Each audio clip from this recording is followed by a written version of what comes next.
a treasure in an earthen vessel.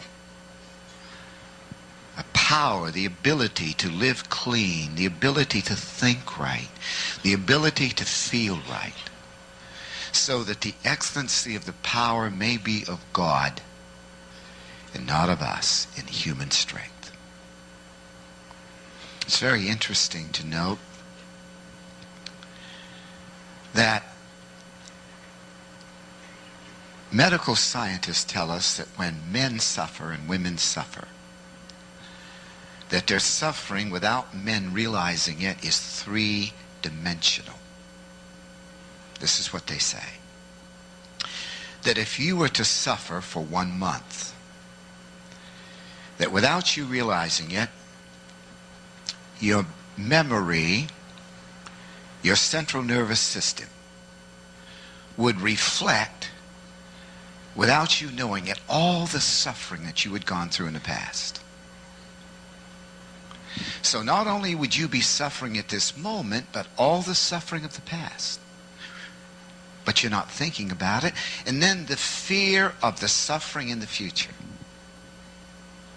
That's the way we're made up, in 3 dimensions of time.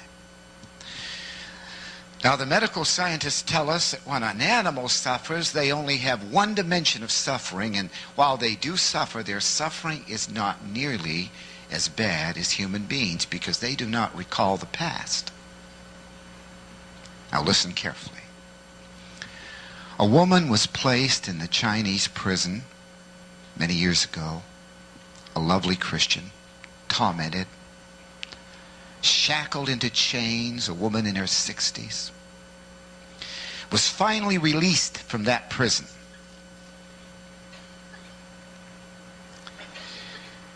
And the doctor said to her, as one day blood came out of her pores, and they immediately were able to stop her from bleeding. The doctor says, I have to share this with you. You may die at any moment. And he said, at any moment, blood could come out of all of your pores just like it did Jesus in the Garden of Gethsemane. And she said, Doctor, why is this? And the doctor said, because you have gone through such profound and deep psychological suffering. At any moment, your body can cry out through blood, through the 3 dimensions of suffering. And blood can come through your pores just like it did Jesus Christ in the Garden of Gethsemane.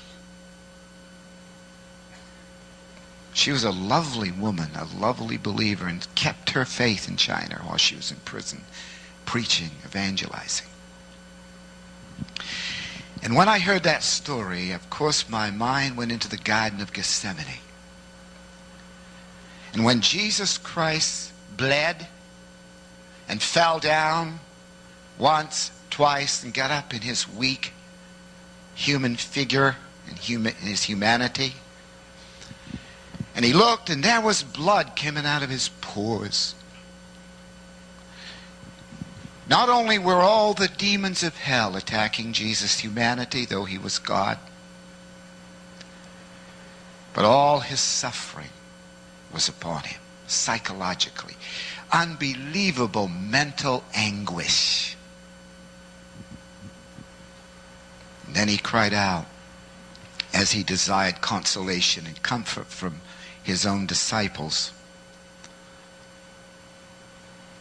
I know that I came to die, but if it's possible, will you let this cup pass from me? Nevertheless, thy will be done. Submission in suffering. Honoring his call. Graciously praying in reality, but honoring his commitment to the Father. And Paul said, we which have this treasure, we apostles, we which are alive in Jesus Christ and have this treasure, and we know it, we are delivered unto death. The plan of God has delivered us unto death, unto trials, unto testings, unto losing our reputations, unto pain, many times agony.